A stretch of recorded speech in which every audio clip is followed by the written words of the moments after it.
যদি প্রেম করে তাহলে তার রেপ করা হয়, যে এটা ধর্ষণের ঘটনা নয়। শুধু যদি সোলার প্যানেল যে পরিমাণ বিতরণ করা হয়েছে, প্রত্যেকটা বাড়িতে 2টা করে সোলার প্যানেল থাকার কথা।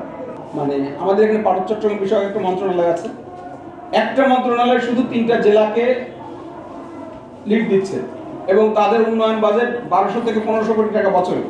এই টাকাটা কিন্তু এই 3 জেলার ভিতরে যায়। বাকি যে মন্ত্রণালয়গুলো আছে, শিক্ষা, স্বাস্থ্য এবং অন্যান্য মন্ত্রণালয়, সেই মন্ত্রণালয় কিন্তু তাদের বাকি 64টা জেলায় যেভাবে উন্নয়ন বরাদ্দ করে, সেই বরাদ্দও কিন্তু সেখানে থাকে। এবং এর পাশে বাংলাদেশ সেনাবাহিনী সেখানে অনেক উন্নয়নমূলক কর্মকাণ্ড করে, অনেক দেশি বিদেশি এনজিও সেখানে উন্নয়ন কর্মকাণ্ড করে, অনেক দাতা সংস্থা সরাসরি উন্নয়নমূলক কর্মকাণ্ড করে। তারপরেও গত মানে এই যে প্রায় 35 বছর জেলা পরিষদ আইনের পর থেকে 35 বছর, এই 35 বছরে কিন্তু পার্বত্য চট্টগ্রামে সব জায়গাতে সমানভাবে উন্নয়ন বা বৈষম্য হয় না।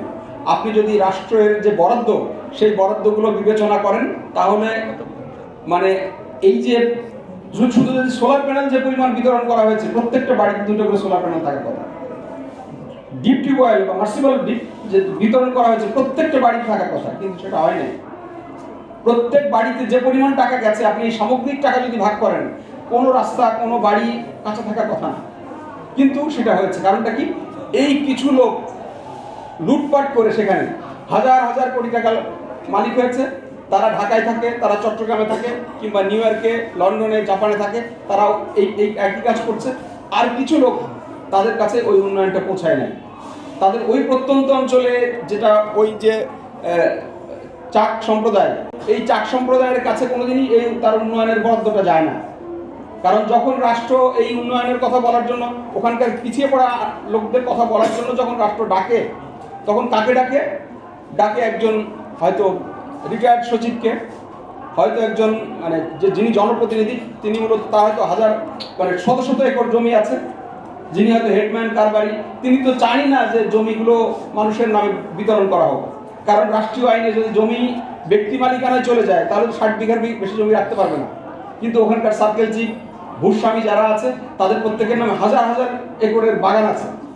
তো যদি ওই যে ব্যক্তি মালিকানাধীন হয়, মানে ভূমি বরাদ্দ হয়, তাহলে কিন্তু তারা ওই ভূমিটা হারাবে। এই জন্য তারা বলে প্রথাগত ভূমির অধিকার।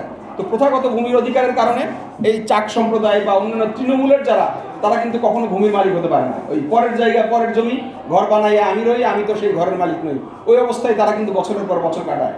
তারা ওখানে বাস করে, চাষ করে, কিন্তু জমির মালিক তারা না। জমির মালিক কারা? Circle chief. জমির মালিক কারা? হেডম্যান কারবারি, জমির মালিকেরা। এই যে শোষণ বৈষম্য, এই শোষণ বৈষম্যটা থেকে আমরা বেশিরভাগ মানুষ আমরা জানি না। আমি সর্বশেষে একটা কথা বলি। আপনারা জানেন যে এই যে কিছুদিন আগে খাগড়াছড়িতে একটা কথিত ধর্ষণের ঘটনা নিয়ে বিরাট তোলপাড় হলো মিডিয়াতে, এবং সেখানে অগ্নিকাণ্ড হলো, একটা ভয়াবহ সাম্প্রদায়িক দাঙ্গা হলো, 3 জন মানুষ মারা গেল এবং অসংখ্য ঘর বাড়ি লুটপাট হয়েছে। সেই ঘটনাটা কিন্তু আসলে ধর্ষণই ছিল না।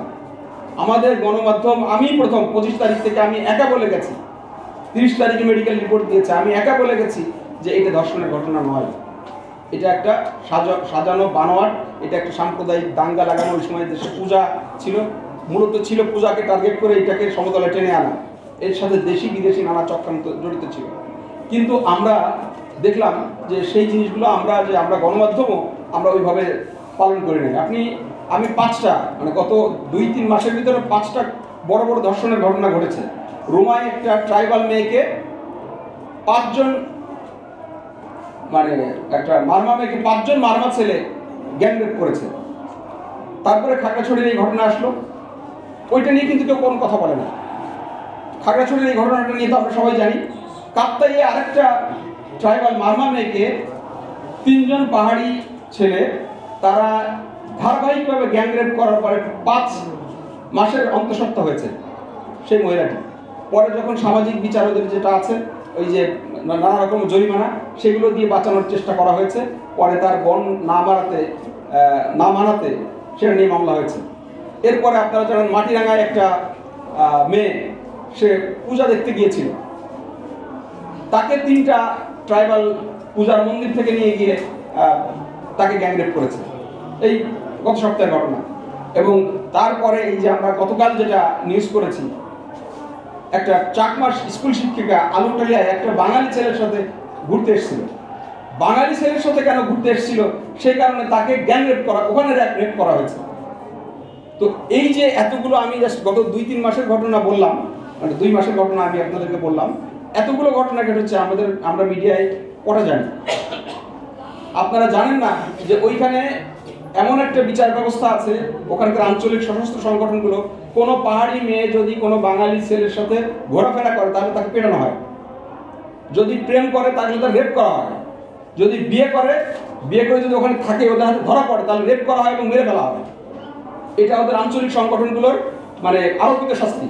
এটা বছরের পর বছর চলে আসছে, বছরের পর বছর চলে আসছে। আমাদের মিডিয়া, আমাদের গণমাধ্যম, আমাদের মানবাধিকার কর্মী, আমাদের নারী নেত্রীরা, কেউ এই সুশীল সমাজ, বুদ্ধিজীবী কেউ এগুলো নিয়ে কথা বলে না। এভাবে বছরের পর বছর এই পাহাড়ি মেয়েদের উপর নির্যাতন চালিয়ে আসছে এই আঞ্চলিক সশস্ত্র সংগঠনগুলো। আমরা কথা বলি না। ওই যে এটা কেন হয়েছে, আমরা ওই বাইনারির মধ্যে ফেলেছি, আমি এবং তুমি, পাহাড়ি বাঙালি, এই বাইনারিটার বিভাজনের কারণে। তো সেই বিভাজন থেকে যদি আমরা নিজেদেরকে রক্ষা করতে চাই বা বাংলাদেশকে বাঁচাতে চাই, তাহলে আমাদের সম্প্রীতিটা তৈরি করতে হবে, আমাদের ঐক্যটা তৈরি করতে হবে। সেই জন্য সম্প্রীতি এবং ঐক্য জোটের প্রয়োজন রয়েছে। কিন্তু সেই কাজটি করতে গেলে আমাদের সবাইকে প্রথমে তো নিজেদের সম্প্রীতি এবং ঐক্য তৈরি করতে হবে এবং অন্য সবাইকে এর মধ্যে আনতে হবে। শুধু 2 জন 3 জন 5 জন এইটা বললে আসলে এই কাজটা হবে না। এরকম চেষ্টা রাষ্ট্র বহুবার করেছে বা অনেকেই উদ্যোগ নিয়েছে, এটা আসলে খুব বেশি কার্যকর হয়নি। আমরা যদি এটাকে কার্যকর করতে চাই তাহলে আমাদেরকে সমস্ত সম্প্রদায়ের কাছে পৌঁছাতে হবে।